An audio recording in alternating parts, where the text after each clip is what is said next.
안녕하세요, 여러분. 100세 시대 건강지킴이입니다. 오늘 제가 여러분께 꼭 말씀드리고 싶은 이야기가 있습니다. 지난주 진료실에서 만난 72세 박 선생님 이야기인데요. 이분이 제게 이렇게 말씀하셨어요. 선생님, 요즘 발이 자꾸 붓는데 나이 들어서 그런가 보다 하고 대수롭지 않게 생각했어요. 그런데 며칠 전부터는 계단만 올라가도 숨이 차서 견딜 수가 없더라고요. 검사를 해보니 신부전 초기 단계였습니다.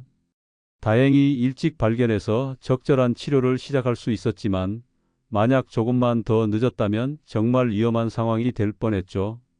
여러분, 이 영상이 도움이 되셨다면 구독과 좋아요 버튼 꼭 눌러주시고요. 알림 설정까지 해두시면 건강한 100세 시대를 위한 유익한 정보들을 놓치지 않고 받아보실 수 있습니다. 그럼 시작하겠습니다.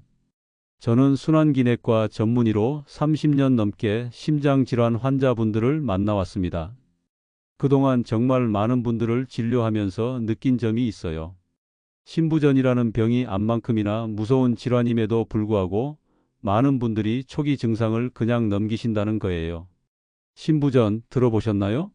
심장이 제 기능을 못해서 온몸에 혈액을 제대로 공급하지 못하는 상태를 말합니다.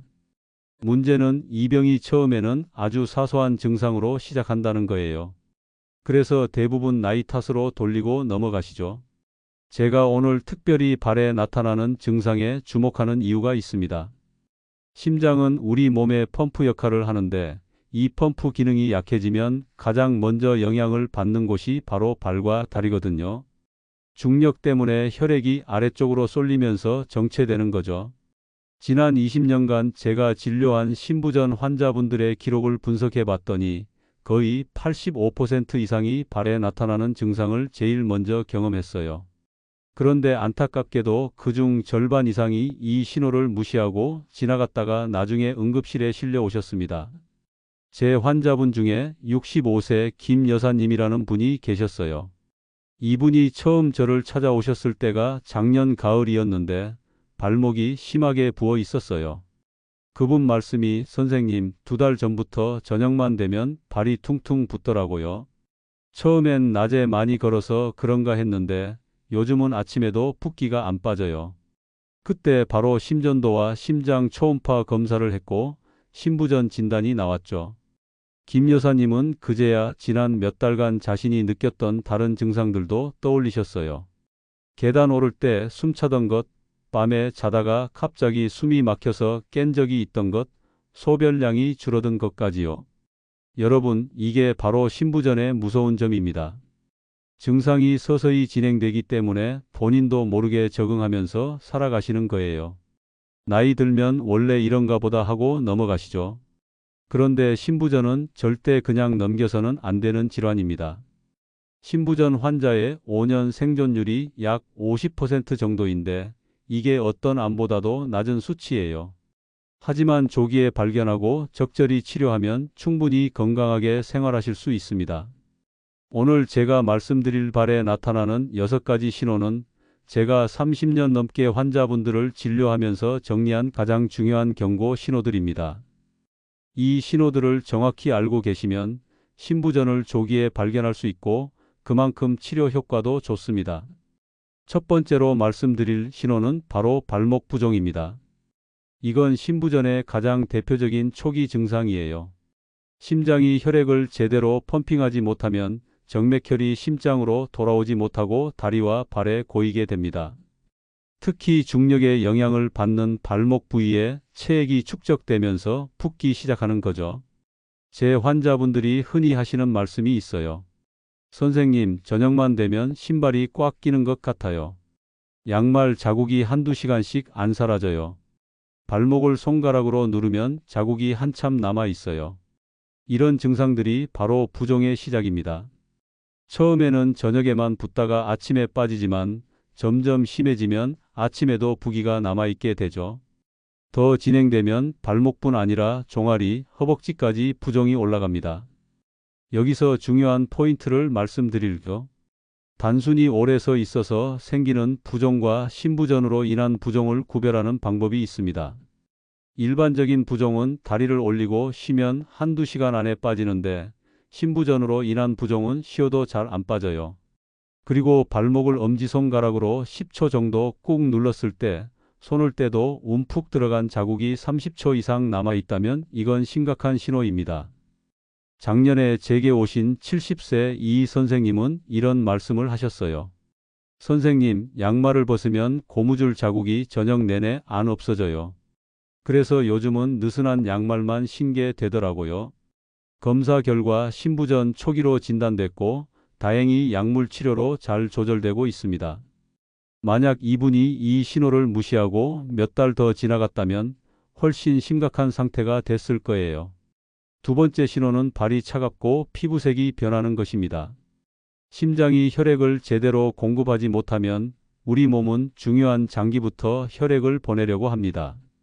네, 심장, 폐 같은 핵심 장기 말이죠. 그러다 보니 말단 부위인 발과 손은 혈액 공급이 줄어들게 됩니다. 이렇게 되면 발이 차갑게 느껴지고 피부색이 창백해지거나 심하면 푸르스름해지기도 해요. 만져보면 마치 얼음처럼 차갑고 다른 사람 발을 만지는 것 같다고 표현하시는 분들도 계세요. 60대 후반의 최 선생님은 이런 증상으로 저를 찾아오셨어요. 선생님, 한여름에도 발이 얼음장같이 차가워요. 양말을 두껍게 신어도 따뜻해지지가 않아요. 손으로 만져보면 정말 싸늘해요. 검사를 해보니 신부전으로 인해 말초 혈액순환이 제대로 되지 않고 있었습니다.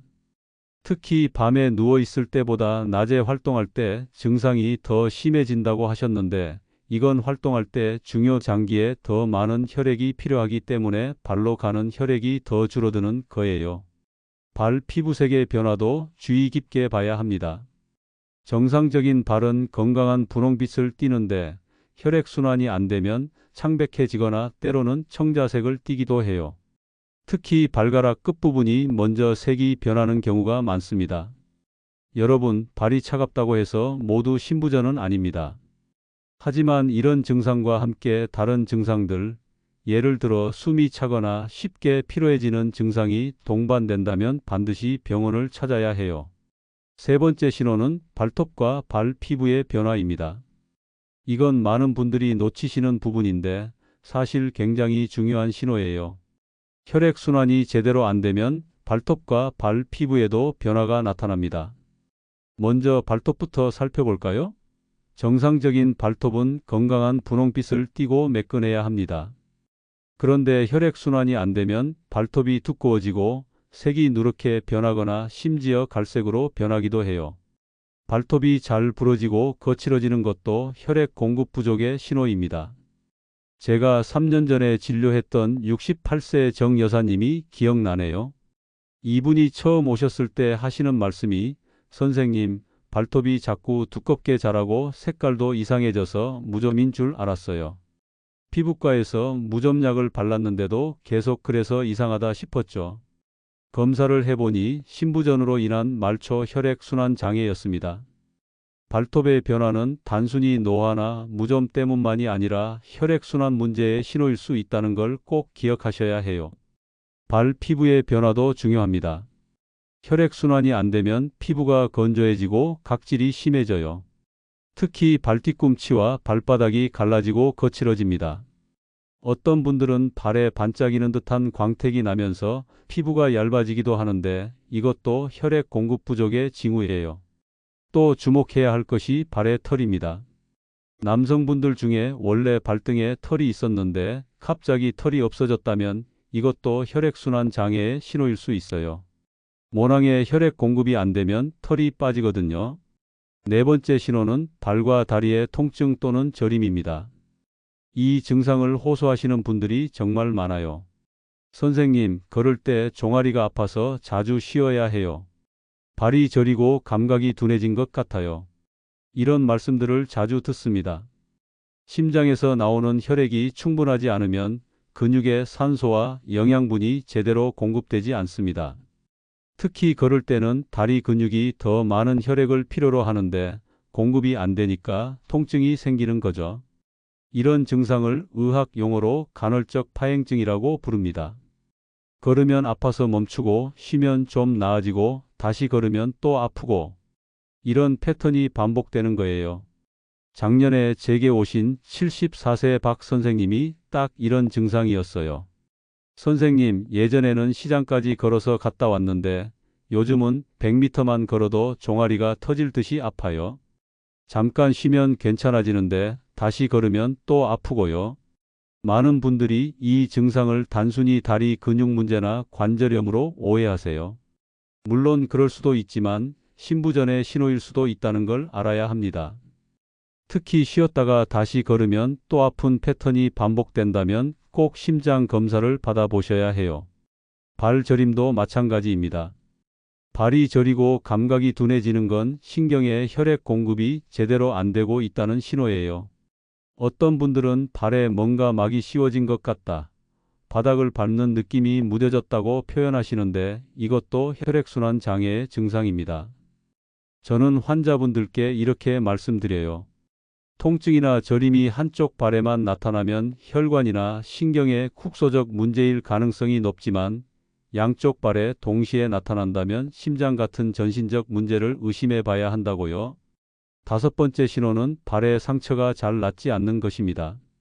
이건 정말 중요한 신호인데 많은 분들이 그냥 지나치세요. 발에 작은 상처가 생겼는데 2주가 지나도 낫지 않고 한 달이 지나도 그대로라면 이건 심각한 신호입니다. 혈액은 산소와 영양분뿐만 아니라 면역 세포도 운반해요.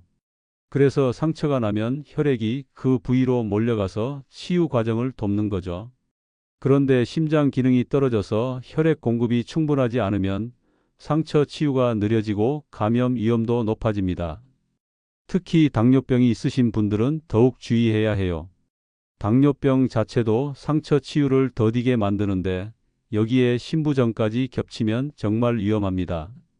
작은 상처가 궤양으로 발전하고 심하면 괴사까지 이어질 수 있거든요. 제 환자분 중에 66세 강 선생님이라는 분이 계셨어요. 이분이 발톱을 깎다가 살짝 베었는데 3주가 지나도 아물지 않고 오히려 빨갛게 부어올랐다고 하셨어요. 처음엔 소독을 잘못했나 생각하셨대요. 병원에 오셔서 검사를 해보니 신부전으로 인한 혈액순환 장애였고 그래서 상처가 아물지 않았던 거예요. 약물 치료로 심장 기능을 개선하고 상처 부위를 집중적으로 관리해서 다행히 잘 아물었습니다. 발에 물집이 생겼거나 신발에 쓸려서 까졌거나 작은 찰과상이 생겼을 때 정상적으로는 일주일에서 2주 안에 아물어야 합니다. 만약 그 이상 걸린다면, 특히 상처 주변이 계속 빨갛고 부어 있다면 반드시 병원을 찾으셔야 해요. 그리고 상처가 생기기 전에도 주의할 점이 있어요. 발을 자주 관찰하시고 조그만 상처라도 생기면 즉시 소독하고 관리해야 합니다. 신부전 환자분들은 상처 감염에 특히 취약하거든요. 여섯 번째, 마지막 신호는 발목 관절의 뻣뻣함과 운동 범위 감소입니다. 이건 앞서 말씀드린 부종과도 관련이 있어요. 발목의 부종이 오래 지속되면 관절 주변 조직에 체액이 쌓이면서 관절이 뻣뻣해집니다. 발목을 움직이는 게 어려워지고 운동 범위도 줄어들죠. 아침에 일어났을 때 발목이 뻣뻣하고 잘 구부러지지 않는다고 느끼시나요? 계단을 오르내릴 때 발목이 잘 움직여지지 않나요? 이런 증상들이 바로 여섯 번째 신호입니다. 많은 분들이 이걸 관절염으로 오해하세요. 물론 관절염일 수도 있지만 신부전으로 인한 부종이 원인일 수도 있어요. 특히 양쪽 발목에 동시에 증상이 나타나고 아침보다 저녁에 더 심하다면 신부전을 의심해 봐야 합니다. 69세 윤 선생님이 작년에 이런 증상으로 오셨어요. 선생님, 발목이 너무 뻣뻣해서 신발 신기가 힘들어요. 특히 저녁에는 발목을 움직이는 게 고통스러울 정도예요. 검사 결과 신부전으로 인한 만성 부종이 발목 관절의 움직임을 제한하고 있었습니다. 이뇨제와 심장약으로 치료를 시작하니까 부종이 빠지면서 발목 움직임도 많이 좋아지셨어요.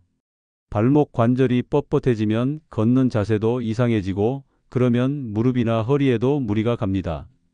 그래서 악순환이 계속되는 거죠. 조기에 발견해서 치료하는 게 정말 중요합니다. 자, 여러분. 지금까지 발에 나타나는 6가지 심부전 전조 증상에 대해 말씀드렸습니다. 그런데 이 신호들을 알았다고 해서 끝이 아니에요. 지금부터는 이 신호들이 왜 나타나는지 그리고 어떻게 대처해야 하는지 말씀드리겠습니다.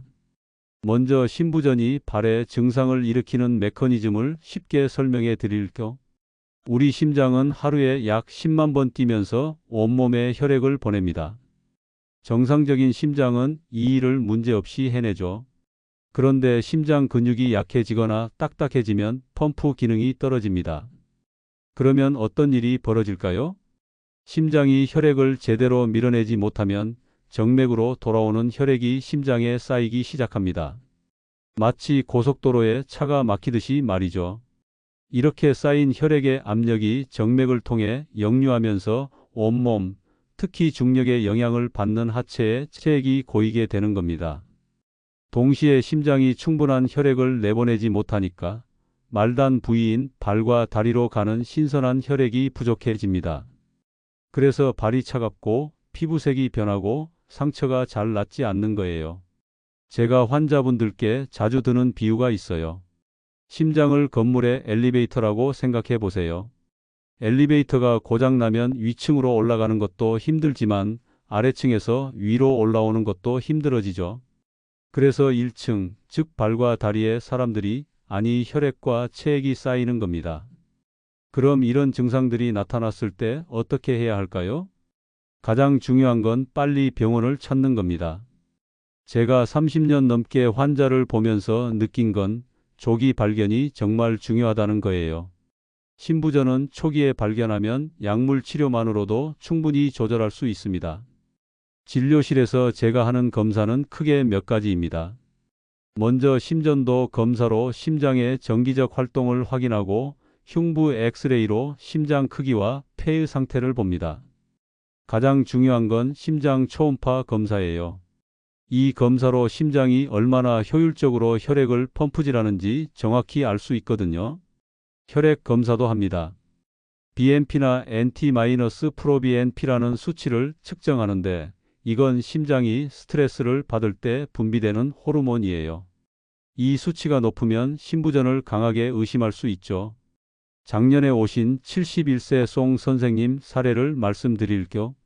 이분은 발 부종이 심해서 오셨는데 심장 초음파를 찍어보니 심장의 펌프 기능이 정상의 35%밖에 안 됐어요. 정상은 50% 이상이거든요. 송 선생님께 진단을 말씀드렸더니 깜짝 놀라시더라고요. 선생님, 저는 그냥 나이 들어서 발이 붓는 줄 알았어요. 심장이 이렇게 안 좋은 줄은 꿈에도 몰랐습니다. 하시면서요. 다행히 적절한 약물 치료를 시작했고 6개월이 지난 지금은 부종도 많이 빠지고 일상생활을 잘하고 계세요. 만약 몇 년 더 늦게 오셨다면 정말 위험했을 겁니다.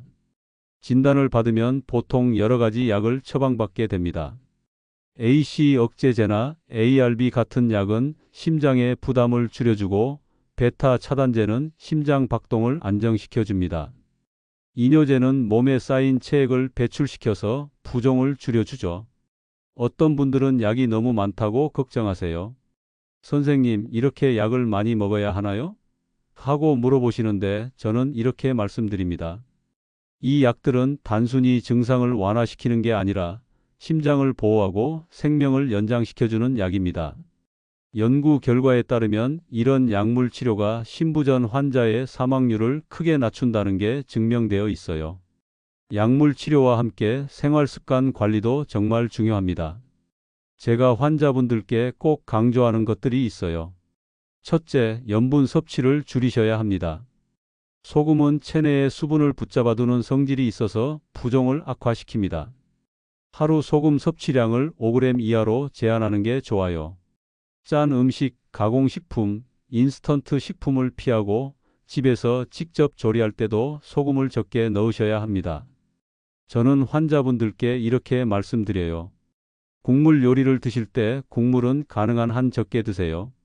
김치도 덜 짜게 담그시고 젓갈류는 피하시는 게 좋습니다. 외식할 때는 싱겁게 해주세요 라고 미리 말씀하세요. 둘째, 수분 섭취도 조절해야 합니다. 많은 분들이 물을 많이 마시는 게 건강에 좋다고 생각하시는데 심부전 환자는 경우가 다릅니다. 과도한 수분 섭취는 오히려 심장에 부담을 주고 부종을 악화시킬 수 있어요. 하루 수분 섭취량은 대략 1.5리터에서 2리터 정도로 제한하는 게 좋습니다. 물뿐만 아니라 국물, 과일, 커피, 차 등 모든 수분을 합쳐서요. 매일 아침 체중을 재서 갑자기 늘어나지 않는지 확인하는 것도 중요합니다. 제 환자분 중에 65세 한 선생님이 계셨는데 이분이 처음에는 이 지침을 잘 안 지키셨어요. 선생님, 물을 많이 마시는 게 건강에 좋다면서요? 하시면서요. 그래서 제가 설명해 드렸죠. 일반인에게는 그게 맞는데 심부전 환자는 다릅니다. 심장이 처리할 수 있는 양을 넘어서면 오히려 독이 됩니다. 이해하시고 수분 섭취를 조절하시니까 부종이 눈에 띄게 줄어들었어요. 선생님, 발목이 이렇게 가늘어진 게 몇 년 만인지 모르겠어요. 하시면서 정말 기뻐하셨습니다. 셋째, 적절한 운동입니다. 많은 분들이 심장이 안 좋으면 쉬어야 한다고 생각하세요. 물론 급성기에는 안정이 필요하지만 상태가 안정되면 적절한 운동이 오히려 도움이 됩니다. 걷기가 가장 좋은 운동이에요. 처음에는 10분부터 시작해서 점차 시간을 늘려가세요. 숨이 약간 찰 정도로 걷되 옆 사람과 대화할 수 있을 정도의 강도가 적당합니다. 너무 힘들면 안 돼요. 수영이나 자전거 타기도 좋습니다. 다만 무리하지 않는 게 중요해요. 운동 중에 숨이 많이 차거나 가슴이 답답하면 즉시 중단하고 쉬어야 합니다. 제가 강조하는 건 규칙성입니다. 주말에 한번 몰아서 하는 것보다 매일 조금씩이라도 하는 게 훨씬 좋아요. 일주일에 5일, 하루 30분 정도가 이상적입니다. 73세 김 선생님은 처음 오셨을 때 계단 한 층도 오르기 힘들어 하셨어요. 그런데 치료를 시작하고 꾸준히 걷기 운동을 하시니까 6개월 뒤에는 동네 뒷산을 오르실 수 있게 되셨어요. 선생님, 제가 다시 산에 오를 수 있을 줄은 꿈에도 몰랐어요. 하시면서 눈물을 글썽이시던 모습이 아직도 기억납니다. 넷째, 체중 관리입니다. 비만은 심장에 큰 부담을 줍니다. 체중이 늘어나면 심장이 더 많은 혈액을 펌프질해야 하거든요. 적정 체중을 유지하는 게 정말 중요해요. 매일 아침 체중을 재는 습관을 들이세요. 하루아침에 1kg 이상 체중이 늘었다면 이건 지방이 늘어난 게 아니라 체액이 쌓인 겁니다. 이럴 때는 바로 병원에 연락하셔야 해요. 제 환자분 중에는 매일 아침 체중을 수첩에 기록하시는 분들이 많아요. 그러면 제가 진료할 때 체중 변화 추이를 보고 치료를 조절할 수 있거든요. 요즘은 스마트폰 앱으로 기록하시는 분들도 계세요. 다섯째, 금연과 절주입니다. 담배는 혈관을 수축시키고 심장에 큰 부담을 줍니다. 심부전 환자는 반드시 금연하셔야 해요. 담배 한 개비가 심장에 얼마나 큰 스트레스를 주는지 아신다면 절대 피우실 수 없을 겁니다. 술도 마찬가지예요. 알코올은 심장 근육을 약하게 만들고 혈압을 올립니다. 가능하면 완전히 끊으시는 게 좋고 어렵다면 최소한으로 줄이셔야 합니다. 70세 이 선생님이라는 분이 계셨어요. 평생 담배를 피우셨는데 심부전 진단을 받고도 이 나이에 담배를 끊으면 뭐하나 하시면서 계속 피우셨어요. 그러다 1년 만에 상태가 급격히 악화되어 입원하셨죠. 그때 제가 진지하게 말씀드렸어요. 선생님, 담배를 끊으시면 지금이라도 심장 기능이 좋아질 수 있습니다. 하지만 계속 피우시면 제가 아무리 좋은 약을 드려도 소용없습니다. 그 말을 듣고 결심하셔서 금연에 성공하셨고 지금은 건강하게 지내고 계세요. 여섯째, 스트레스 관리입니다. 스트레스는 혈압을 올리고 심장 박동을 빠르게 만듭니다. 심부전 환자에게는 정말 좋지 않아요. 명상, 요가, 깊은 호흡 같은 이완요법이 도움이 됩니다. 좋아하는 취미 활동을 하시거나 가족, 친구들과 시간을 보내는 것도 좋아요. 무엇보다 긍정적인 마음을 갖는 게 중요합니다. 제 환자분들 중에는 서예를 시작하신 분, 노래 교실에 다니시는 분, 손주들과 시간을 보내시는 분들이 많아요. 이런 활동들이 스트레스를 줄이고 삶의 질을 높여줍니다. 일곱째, 정기적인 검진입니다. 신부전은 만성 질환이에요. 한번 좋아졌다고 해서 끝이 아닙니다. 계속 관리하고 모니터링 해야 해요. 보통 처음에는 한 달에 한 번, 상태가 안정되면 3개월에 한 번 정도 병원을 방문하시게 됩니다. 약을 임의로 끊거나 줄이면 절대 안 돼요. 몸 상태가 좋아진 것 같아도 반드시 의사와 상담하고 결정하셔야 합니다. 제가 가장 안타까운 경우가 뭔지 아세요? 치료 시작하고 증상이 좋아지니까 이제 다 나았다 생각하고 약을 끊는 분들이에요. 그러면 몇 달 안에 다시 악화되어 응급실에 오시는 경우가 많습니다. 68세 최 선생님이 딱 그랬어요. 치료 3개월 만에 부종도 빠지고 숨도 안 차니까 이제 괜찮다 싶어서 약을 끊으셨대요. 그리고 2달 뒤에 심한 호흡 곤란으로 응급실에 실려 오셨죠. 다행히 빨리 치료해서 회복하셨지만 제가 그때 정말 강하게 말씀드렸어요. 선생님, 신부전은 당뇨병이나 고혈압처럼 평생 관리해야 하는 병입니다. 약을 임의로 끊으시면 생명이 위험합니다. 그 이후로는 약을 빠짐없이 드시고 계세요. 여기서 잠깐 신부전의 위험 요인에 대해서도 말씀드릴게요. 어떤 분들이 특히 조심해야 할까요? 첫째, 고혈압이 있는 분들입니다. 혈압이 높으면 심장이 그만큼 더 세게 펌프질해야 하거든요. 오랜 시간 이런 상태가 지속되면 심장 근육이 두꺼워지고 결국 기능이 떨어집니다. 고혈압은 신부전의 가장 흔한 원인 중 하나예요. 둘째, 당뇨병 환자분들입니다. 당뇨병은 혈관을 손상시키고 심장 근육 자체에도 나쁜 영향을 줍니다. 당뇨병이 있으면 신부전 위험이 2배에서 4배까지 높아진다는 연구 결과가 있어요. 셋째, 심근경색이나 협심증 같은 관상동맥 질환을 앓았던 분들입니다. 심장에 혈액을 공급하는 관상동맥이 막히면 심장 근육이 손상되고 이게 신부전으로 이어질 수 있습니다. 넷째, 심장 판막 질환이 있는 분들입니다.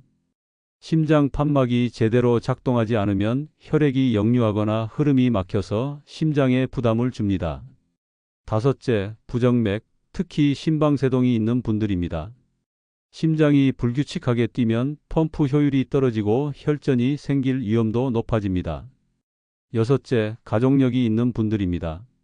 부모님이나 형제 자매 중에 신부전 환자가 있다면 위험도가 높아요. 유전적 요인도 있거든요. 일곱째, 흡연자, 과음하시는 분, 비만이신 분들입니다. 이런 생활 습관은 심장에 큰 부담을 줍니다. 이런 위험 요인이 있는 분들은 더욱 주의 깊게 자신의 몸을 관찰하셔야 해요. 발에 나타나는 신호들을 절대 놓치지 마세요. 마지막으로 가족들께 드리고 싶은 말씀이 있습니다. 여러분의 부모님이나 배우자가 노인이시라면 정기적으로 발을 확인해 주세요. 어머니, 발이 붓지는 않으세요? 아버지, 요즘 걸을 때 다리가 아프지 않으세요? 이런 질문을 자연스럽게 해주시고 이상이 있으면 병원에 모시고 가주세요. 많은 노인분들이 자식들에게 걱정 끼치기 싫어서 증상을 숨기세요. 괜찮다, 나이 들면 다 그런 거다 하시면서요. 하지만 조기 발견이 정말 중요하다는 걸 자녀 여러분들이 알고 계셔야 합니다. 제 환자분 중에 75세 되시는 어머니를 모시고 온 40대 딸이 계셨어요. 명절에 집에 오셨는데 발이 심하게 부어 있는 걸 보고 바로 병원에 데려오셨죠. 검사 결과 신부전이었고 다행히 조기에 발견해서 잘 치료하고 계세요. 그 딸분이 제게 이렇게 말씀하셨어요. 선생님, 제가 조금만 더 늦게 알았으면 어떻게 됐을까요? 정말 아찔해요. 제가 대답했죠. 따님이 관심을 갖고 주의 깊게 보셨기 때문에 어머님을 구한 겁니다. 가족의 관심과 사랑이 때로는 최고의 치료법입니다. 여러분, 오늘 제가 말씀드린 내용을 정리하면 이렇습니다. 신부전의 전조 증상은 발에 먼저 나타납니다. 발목 부종, 발의 차가움과 피부색 변화, 발톱과 발 피부의 변화, 발과 다리의 통증이나 저림, 발 상처가 잘 낫지 않는 것, 발목 관절의 뻣뻣함. 이 6가지 신호를 절대 놓치지 마세요. 이런 증상이 나타나면 나이 타지려니 하고 넘기지 마시고 반드시 병원을 찾으세요. 조기 발견이 생명을 구합니다. 그리고 진단을 받으면 적극적으로 치료받으세요. 약물 치료와 함께 생활 습관을 개선하시면 건강하게 오래 사실 수 있습니다. 염분 줄이기, 수분 조절하기, 적절한 운동하기, 체중 관리하기, 금연과 절주, 스트레스 관리, 정기 검진. 이 7가지를 꼭 기억하세요. 저는 30년 넘게 심장질환 환자분들을 진료하면서 많은 것을 배웠습니다.